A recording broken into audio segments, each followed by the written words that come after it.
Hey, what's going on, guys? The Bearded Baron here, and today I'm covering the top 5 most toxic video game communities that have ever existed. But without further ado, let's get into the video.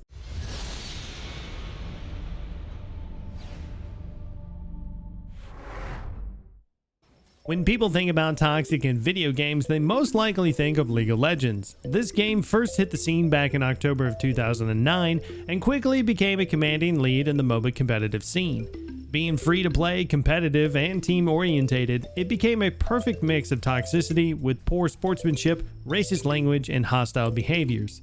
Since its release, Riot has made efforts to curb this toxic behavior through bannings, word filtering, and positive reinforcement. Though this game is extremely fun and complex to play, the degree of elitism and outright hostility of its players makes it more difficult for a newer player to have fun or place higher in ranked matches.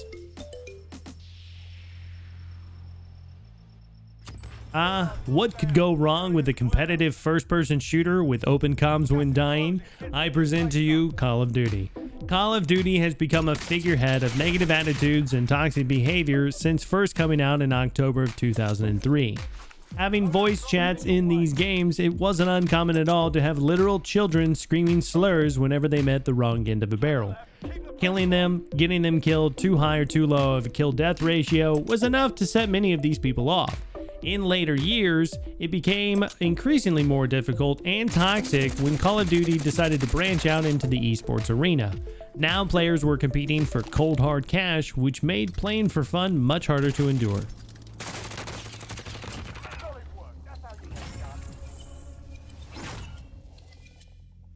If you've ever owned a gaming console or PC in the last 20 years, then you've likely heard of the Counter-Strike franchise, specifically Counter-Strike Global Offensive. This game was first released in 2012, which means plenty of players have had time to reach their skill cap and start over.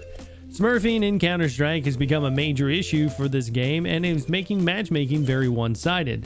Additionally, these veteran players often manifest anger towards new players in the form of insults in chat or being kicked from the match for low rankings or bad microphone. For a game that revolves around communicating with your team, it can be difficult, if not impossible sometimes, to have a good time.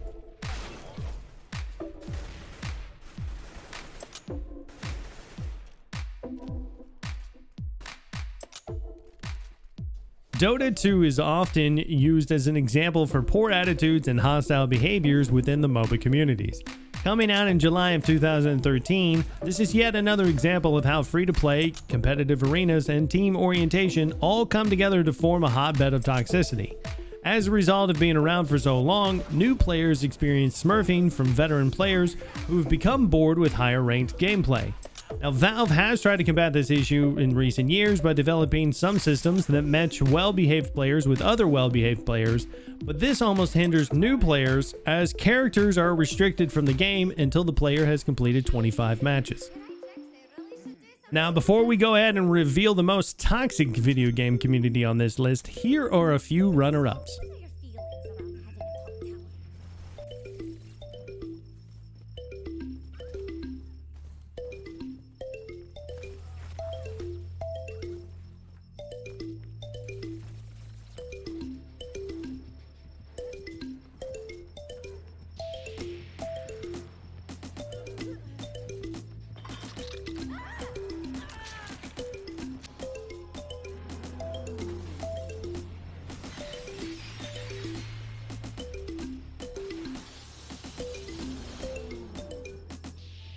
Whenever you say Epic Games, only one franchise stands out above the rest, and that's Fortnite.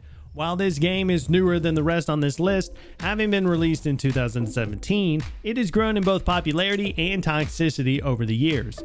Fortnite takes toxicity to a whole new level when compared to other gaming communities. Some emotes, like Take the L, make people more furious after losing a gunfight. Facing such taunts after each match takes the fun out of the game, and it makes it unhealthy for gamers. Additionally, the skill cap for newer players has become increasingly difficult with the current building meta. Fortnite players themselves troll and use emotes at every possible opportunity to get under the skin of their opponents, which is why it topped this list. Alright guys, that's my list. Have you ever been on the receiving end of toxic behavior in one of these games? Let me know down in the comment section below. Also, if you like this video, please consider leaving a like and subscribe for more content. But guys, that's going to be it for me tonight, and I'll see you next time.